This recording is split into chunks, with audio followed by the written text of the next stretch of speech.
how do I make peace with my body? I feel like you might think that the chapter of your book I want to talk the most about is parenting, but actually you know me and you probably know that's the chapter I want to talk the least about, which it is. Legitimate question, can we talk about this? Absolutely. I will just bring where I am now. I might not be the expert you're looking for at the moment, but I would gladly swirl around that question with you. Yes. It was probably like 2 weeks ago, kind of wrote something up about some things I was putting together around my own kind of anorexia as a kid and my own journey. And so when I came across this chapter in your book, there was just like a lot of pinging going on in my own body. Okay, so let's just start there. Where are you currently? This chapter, how do I make peace with my body? It's not just about anorexia. It is really about feeling at home in yourself. I mean, that's kind of, I feel like I got from the headline and all the different nuances around that. So yeah, just jump in there with me.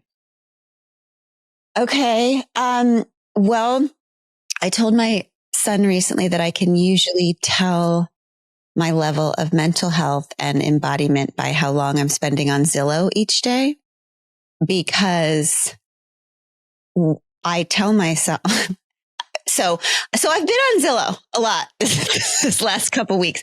And what I figured out about that is that I am constantly, I've felt very uncomfortable my whole life is what I would say. I just am generally uncomfortable and I'm always trying to find ways to make myself more comfortable. So I usually think I need a new, wardrobe or a new town or a new state or a new, and what I figured out recently is that, well, I keep doing that. I mean, I would be embarrassed to tell you how many places I've lived in the last 20 years, constantly trying to find this perfect place that I'll feel comfortable. And then what I've realized over time and through lots of recovery work is that wherever I go, there I am. And that's the problem. It's the inconvenient truth of where change actually happens. It's like always inside. Yes. So this morning, I can tell you how now when I catch myself spending hours on Zillow, I think I should say I'm neither connected nor rejecting Zillow in any way. This is just a agnostic. Okay. So, I think like this morning I was on Zillow for an hour when I was supposed to be writing, and I was looking at like little cabins in the forest that also had water near them. And so now when I'm doing that for hours, I think, okay, what is this place representing that I just need to make in a little way in my life today? Like clearly I want to be alone. Like what's drawing me to this little cabin is that it feels isolated. Like maybe I have too much responsibility right now. Maybe I have too much exposure. Maybe I don't have the solitude that I need in my life, but I can actually make that in my house for a half hour instead of moving to Idaho, which I was going to do this morning. You know, Glennon, I picture my husband listening to this and being like, did you write this script? Because a couple years ago, I was looking up, me too. I was looking up this like very small town in Colorado that I was like, I feel like we have to move here or this other place. And my husband says, you only think about moving places you've never visited. And you have this sense that like all the good things of your life, you will bring with you. And all the not so great things will be additive, you know? And so me too. But what you're saying that really resonates is I think we can have this really self-critical lens of like, what's wrong with me? Shouldn't I just be happy where I am? But what you're saying is actually something gets externalized, like through a house or a town. That's actually a deep, true internal need. But this pattern of getting it filled as if it is the concrete external thing our minds tell us it is just this like treadmill. And the reversal of, okay, there's nothing bad about that house. And for me, I live in Manhattan. This Colorado town, it was like expansive and so beautiful. And, and I think what you're saying, it's really true, especially at that time in my life. Like I felt closed in. I needed more space. I was always producing and one thing to the next. And my body did need to slow down. And it might not needed to have moved to this random town in Colorado that, I never actually visited. 3 days ago, Becky, I was searching for a commune. Like I was online searching for a place where I could bring all of my friends and live together in one place. So which is it, Glennon? I think what it means is each day I need to spend a little bit of time in solitude and I need to spend a little bit of time in connection. Not that I need to either live in a cabin or on a commune. Or I think my husband's been like, if it was up to you, because you can turn urge into action so quickly, you'd move to the cabin and then you'd move to the commune and your life would just be in disarray, for everyone around you who's kind of dragged along the way. That's right? what I've done.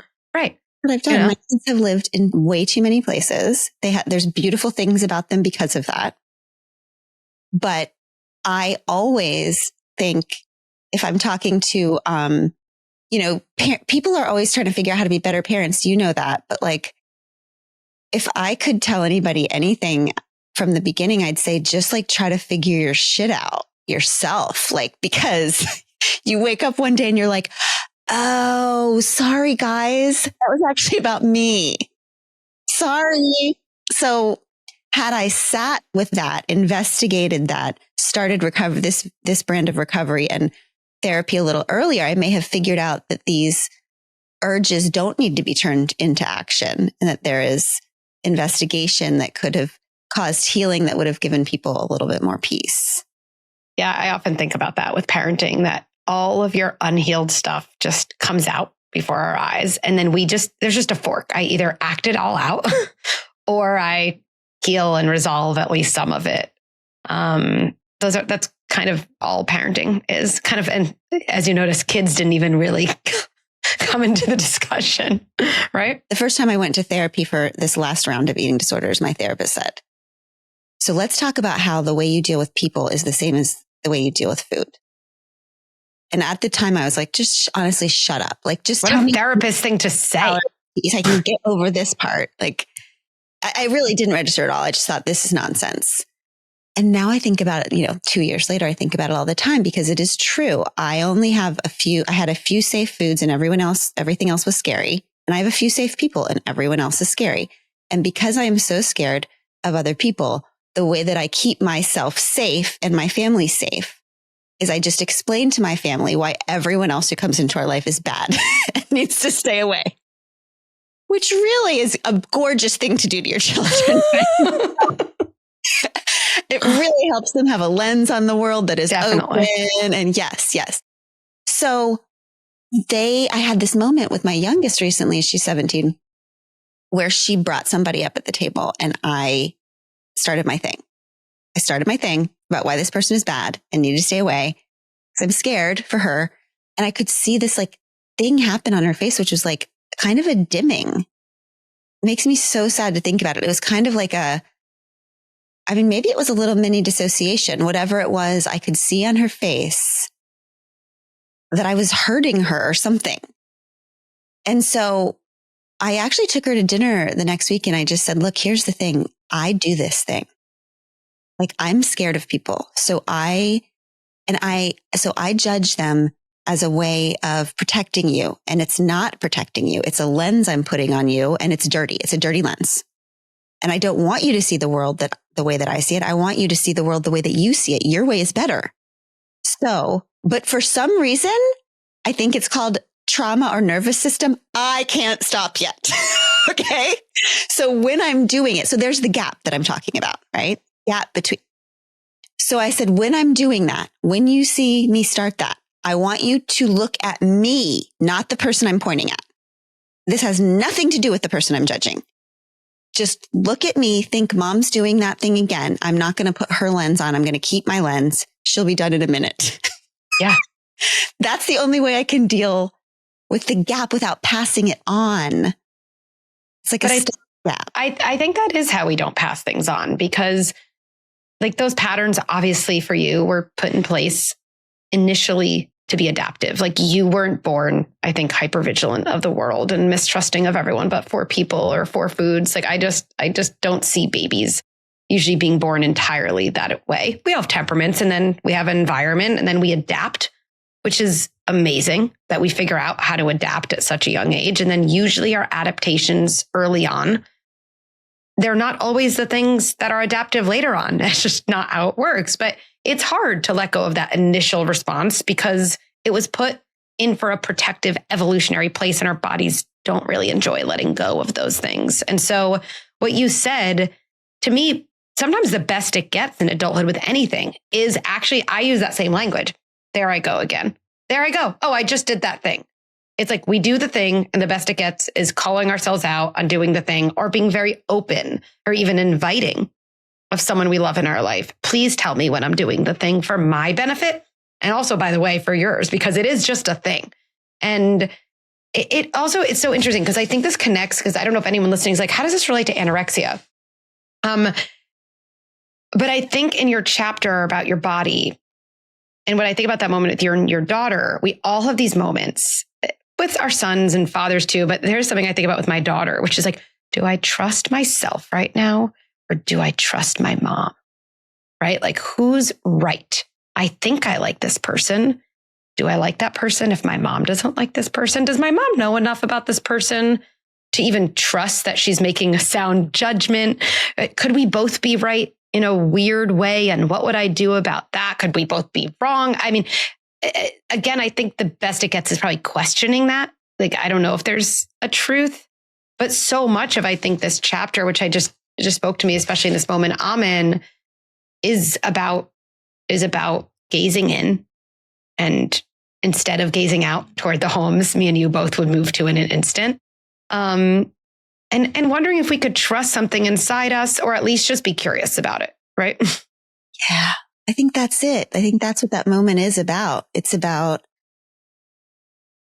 like if you don't help your people around you see the water they're swimming in, which is the environment that you created as a parent, then they don't see the water they're swimming in. They just think they think it's the way it is, as opposed to the way that you are. What the little one said to me after I said, there I go again, just say, that's mom. She said, well, it's really hard. She said, I know what you're saying. I know what you're talking about when you do that, but it's hard because you're so smart. So I do think you're usually right. But she said, but I don't think you're always right. And I said, yeah, that's the tricky thing about life, right? Is like, there's nobody that you can just swallow it all with. Like, you have to maintain that you have to look inside and take the good stuff and leave the rest with everybody. And in some way, it spoke to me about a larger moment we're in this country. Like, I don't want to raise a kid who thinks another person has the answers and follows anything blindly. I want her to question every leader in her life, even the ones who she thinks are pretty smart, because all of us have a lens. None of us see clearly. So yeah, I mean, in a way, what I'm trying to do is make her unanorexic. It has everything to do with anorexia. Anorexia is just a way of externalizing control, of not being embodied, of looking. I've always done that. Look, I'm so cult susceptible. Like, give me a leader, give me a religion, give me a wellness plan, give me an ideology. Like, I have lived my life thinking the answer is out there. And the rigidity, there's such morality in anorexia. There's something that's good. There's something that's bad. It's always moving. Ketchup was good. Then then you find out how much sugar, and then it becomes bad. And then that's bad. It's just, and there's this external rigid truth that can feel very comforting, because it's things that are non-nuanced can be very comforting because they're just like a one thing that is true. Right. And what you're talking about with your daughter, so interesting. I think about the power for kids of just, I don't even know if it's the right word, but I call it dissonance. Like the ability to see something and just say, I don't know. Like, I'm not taking it in. I'm also not rejecting it. I'm just going to keep it in front of me. Maybe that's true. Maybe that's not. Maybe there's another way to see it. I don't know. Maybe my mom's right. Maybe she's wrong. And I think me too. I struggle with maybe. You want to be like, but is she right or is she wrong? Like we want that certainty. It's so rigid. It's so singular. But that idea of like, I might be right about this person you're describing. I might be wrong. Again, it might be somewhere in the middle. And I think about that with my kids a lot. Like just the ability to say maybe, like to keep it outside. That's all. It's just a maybe. You don't resolve it is so protective, to mental health. Yeah.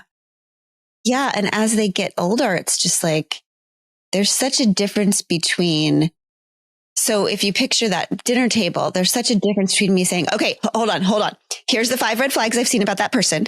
Here's blah, blah, blah, blah, blah. And in a way, that's me saying to her, I've got you. I've got this. But like, she needs to hear you've got you, which at a dinner table would look more like me saying, so tell me more about that guy. Like, what do you, and not in my way where I'm asking a question that is really, so what do you think about that jackass is not maybe like in a way that feels open. Yes. So she's exploring, because I think when we impose too much of our rigidity, their entire job becomes to resist it. They're not even telling you their opinion anymore. They're just asserting their own independence from you by believing the opposite thing you're saying. I mean, it's so unfortunate. It's like the impact. And I also think with conflict, right? We all have conflict. We like someone, there's a part of us that's like, this is the person forever. And there's a part of us that's like, I don't know, maybe I should move a little more slowly. I did see this red flag. Like, and what is so easy to do, I think as a parent, is you represent one side of the conflict. I don't know about this person. And all that's actually left for your kid is the other side of the conflict, right? They resist more when the goal actually isn't for them to say, you're right, this person is horrible. The goal is actually to be able to have conflict inside your body. A part of me likes him and a part of me isn't so sure yet. I do have the tendency to run, full speed ahead. And part of me thinks that's okay. But I have another voice saying, oh, I got hurt in the past. Let me just wait a little bit longer. And again, like that conflict, which maybe I haven't thought about this, back to eating disorders, like that's so much of the healing is your ability to sit with uncertainty and conflict, right? To say, I ate something I didn't actually feel good about eating today, and I'm not a horrible person, and tomorrow will come. And like, it's just to get out of the rigidity and morality, right? And kind of put all that conflict back inside. Yeah. As you're talking, I'm thinking about this thing that used to happen to me at the dinner table, which I've never written about or said, but my dad used to, so I would start eating and then my dad would go, if I started to reach for more, he would go, stop, wait for your message. And it was with this very like, kind of almost scary energy of like, anyway, his point, I guess, was that I was going to feel a message from within that would tell me when was enough and I would stop. But what happened was he became my message. I didn't know how to find that message for 25 years. So there's something, I don't want to be my kid's message. I think it deeply resonates even when I think about like the house is the message. Like it becomes so external and it is so hard. I mean, my kids are younger than yours, but as they get older and you feel like the stakes are higher in these life situations, like you have such good advice to give. It's really important that they hear our thoughts and our advice. And obviously there's a place to share an opinion, but this thing that just resonates because it's like a powerful but simple phrase that I do try to think about is like, I really want to teach my kids how to think and not what to think. Yes. What to think always leads to that. So like either I'm dependent on someone else always to tell me what to think, like ish, or I become so angry about that I actually really start to regularly act against my own best interest just as a way of resisting someone, because nothing is more important than feeling like an individual. And if the only way I could do that is by rejecting my parents' even good advice, I will choose that every time. Right. But either way, what doesn't happen is in the years I'm out of my parents' house, like, I don't even know how to ask myself the right questions. Like, because I'm in a situation in college, I'm uncomfortable. Again, the best it gets is this a little sketchy? Like, do I feel good about this? I don't know anyone who's like, this is sketchy. I'm 100% sure this person's a creep. You don't have that. The best it gets is you've practiced generating questions and being curious enough them to like lengthen the amount of time you have before you make a decision. And that is a skill, you know? And so this is like maybe an unrelated example, but maybe not. Like I think about this time, my son, who's now 13, is probably 6. He's like, I started a club at school. I was like, oh, okay. He's like, and I get to decide who's in the club and who's out of the club. And I was like, of course. I was like, that's so mean. Like, and what am I doing wrong as a parent to leave, you know? Okay. And I just, and probably like, this is way off brand and you cannot have this. Seriously. Do you know who, no, you know, actually I would say it's on brand. Kids do all the things. It's very on brand.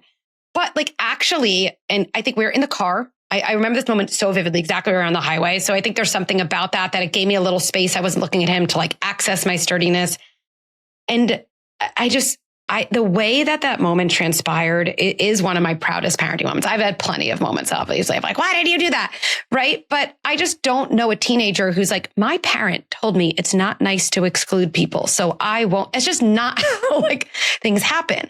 So what I said is, oh, well, like, how'd you get that position? Oh, like, what does it feel like to decide? Like, that's kind of powerful. Like, what's good about that? Like, I always think we have to understand what's good about bad behavior before a kid's willing to relinquish it. You know, something is feeding that. And I remember, and then eventually we got to okay, well, what about the kids who are left out? And what would that be like for you? And I really did resist the urge to say, okay, so we have figured it all out. It is never nice to I just feel like the rest of his life, he's going to be in situations where like, do I do something that short term gives me power and worth by making someone else feel small? Or do I kind of pause and think through this? And again, you're always going to have that urge. The urge isn't going to go away, you know? And so could I create space around the urge where he just has more questions? He asks himself. And it's so different though, because it does go back to trust, I think. Like, can I trust that I don't have to do all of my parenting in the next 30 seconds? Like, you know, like, do I have time? Like, is it okay if still 6 months from now, I hear he kind of excluded someone again? Like, how much of an arc do I allow myself to like have the more substantial long-term impact I like really want for him later on, you know? I guess you do have to, that's why it starts with personal work, because in order to trust that your kid has that inside of them, whatever you call it, whether it's intuition or knowing or the higher power, like in my 12-step programs, they're always saying, don't forget your kid has their own higher power. You're not their higher power, which I find confusing. The next episode, we'll unpack that. Leave in if you don't trust that you have it, you're not going to trust that your kid has it. So if you are a person who's externalized knowing, then of course you're going to, bless your heart, think that you need to become your kid's knowing. So it starts with what you really believe is true about being human, right? When you're talking, I'm thinking, one of my dear friends is Ashley Ford. She's an author and this incredible human being. She was at my house a few weeks ago and we were talking about fear and need to control, in particular mine. And she said, you know what I know about you, Glenn, is you really don't like man spreaders. Like you really don't like a big guy in a room who doesn't yield and who uses his body to take up too much space and block people out that really bugs you. I know that about you. And so maybe you could think about what you do sometimes as like mind spreading. Like when you take a situation or a meeting or a family dinner or maybe you do get there pretty quickly. Maybe you do know how to sum it up. maybe you do, but you're spreading your brain all over the table and nobody has any space to move or think or come to their own. And now I think about that all the time. Like, you got to yield. You got to yield and give kids space to ask their own questions and to work through things, even if it takes a minute. And what if you don't know? What if it's not even about just don't mind spread? What if your mind doesn't know it all? Yeah. And I think I'm thinking about your daughter saying to you, you're so smart. Like, I think my mind can work really quickly. And I can say a lot of things I don't even believe in pretty convincingly. 100%. Strong opinions, loosely held. 100%. I always say, I'm like, I don't even believe what I'm about to say, but I think it's going to sound decent. Our kids might not know that about us. And so they just think my mom has this special short circuiting to the truth power, which both isn't true and isn't useful, for them. A lot of it's just a trauma response, right? It's not that I'm smart. It's that I'm scared. Right? So that even just them understanding that little bit. Yeah. I'm just thinking, I don't know why I'm thinking this. I'm going to ask a question. Like I just picture asking this to my kid. And I've never thought this question before. What's the difference between being smart and knowing what you want? Well, I don't know. When you said that, I immediately thought of this song by Florence and the Machine, which I listen to almost every morning because it just saves my life over and over again, called Free. And there's just a line in it that says, being clever never got me very far. And then there's this other line that says, is this how it is? Is this how it's always been, to exist in the face of suffering and death and somehow still keep singing? Which I guess to me, being smart is just a mode of controlling it all. Like being able to understand it all makes me feel like I have control. Mm-hmm. It also makes me miserable and scared and rigid and sick and insufferable to everyone around me. So that might be smart, but it's sure as hell not wise. Yeah, there's like this, because when I think about my kind of bout, dance, whatever I want to call it, with anorexia, like when I really think about that time in my life is right before I went to college. I was such a good girl.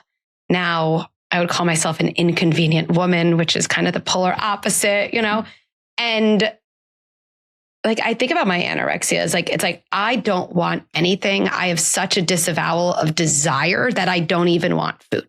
Like, that's how scary desire is for me, or that's how scary it is to know what I might want or to get close to that like even the basic thing you want to survive, I can make myself self-abandon. And it just makes me think about during that time, I got into Duke. I was doing very well. It's just all the energy is like in your brain, right? Which also is the system anorexia can operate on. It's pure rigidity. It doesn't actually make sense because it's killing you, but you're like calories and numbers and good and bad. And there's like a superiority to like watching other people eat when you're like anorexic and you feel, and it's just all in your brain. And like, I've really never thought about it. It's like, that's quote smart. The energy is like in your brain, and so much of like knowing what you want, I feel like happens in a much deeper place in your body. Mm-hmm. Right? Like, yeah, I guess in your mind, all you can know is what other people want of you. Like in your culture is your brain. So anorexia and hustle culture are the exact same thing. Like, but the crazy thing is that is in a way what I believed the world wanted from me. And while it's not 100% true, it's 90% true. Like what in my little family culture and wider the world, it was important for me to stay small and not indulge my appetite and stay. That is the message everywhere. Like for women, it's not just bodily. Like look at bodily culture for women, it's get smaller, restrict. For men, it's bulk up, get bigger. Like my books are self-help, whereas the guys who write the exact same books are in the leadership aisle. Hey, my book is in cookbooks. Do you know this? Cookbooks and miscellaneous. Oh, miscellaneous. For cooking or miscellaneous. Of course, that makes perfect sense. I mean, even in the financial world, all the advice to women is about not buying, saving, restricting. And the advice to men is invest, get bigger. In every arena, the advice for women to stay safe and good is constrict. And for men, it's to get bigger. So that is all in our minds. So if we stay in our minds, of course we're going to, if you don't have food issues, but you are someone who is on the treadmill of achievement in hustle culture, you are not going to get punished about that by culture. You're going to get rewarded. The culture wants you to work yourself to death. The last thing the culture wants is for you to land in your body and find rest and ease and joy and desire. So I think in our bodies, maybe the answer to your question from my perspective, where I sit right now, is like, in my mind is where I figure out what other people want from me. And my body is where I find out what I want from me.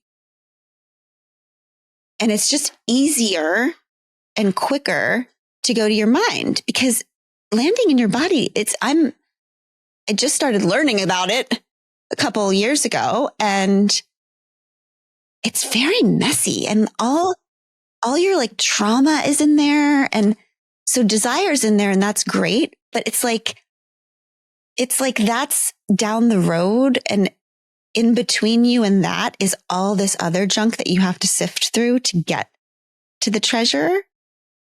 And it's hard. Nobody wants to do that. And I don't blame them, because it a little bit messes things up for a while, because every structure and pattern and relationship in your life is based on not challenging any of that, not facing any of that.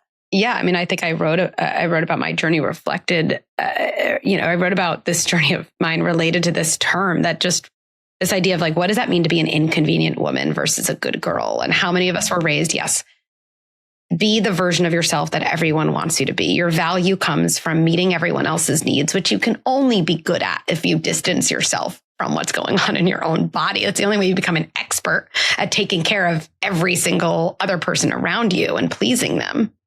Right.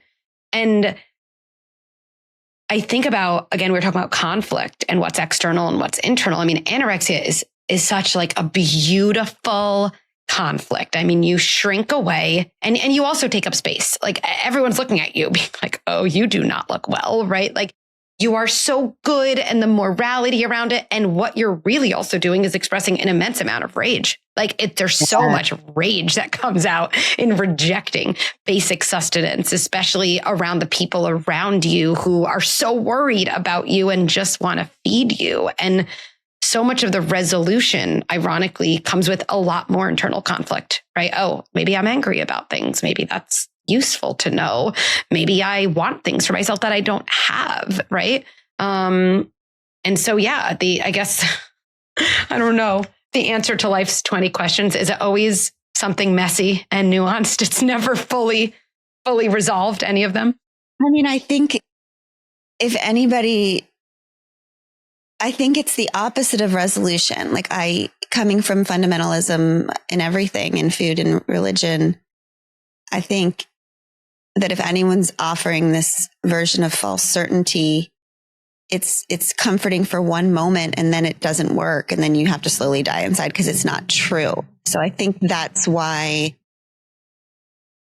I, for some random reason, brought up that Florence song, because there's something about it that's just like spinning and dancing and arms wide open and no answers, and just asking the questions with other beautiful, honest people, that feels like the closest I'm ever going to get on this planet to peace. It's not safety. That's what I've been looking for. There's no safety here. There's none. There's just this sort of beautiful surrender that happens when you stop, when you admit to yourself that there is no safety, but there is this like wild, beautiful dance that you can be a part of if you're not hiding inside of dogma or false certainty. Well, look, I kind of just want to end by saying something I said to you in the beginning. It's wild to me. I know this journey you've been on with your eating disorder, and all these topics that we're talking about are not topics. They're like the things you're like living and breathing, and me too, and trying to figure out. And it's wild when you haven't seen someone for a long time. Sometimes you're like a quote better judge of like what's changed about them because it's not gradual to you. Like you literally look so much more embodied, this glow. It just doesn't feel so cerebral. That's maybe the word I was looking for earlier. Like it really doesn't. Like even like just the way you look just feels so much more embodied, and it's like a different glow than I've ever seen in you. And it's like really brings me joy to see it and witness it. That means so much to me. It really does. I'm going to take it with me today. I loved this conversation. So good. So good. Yeah.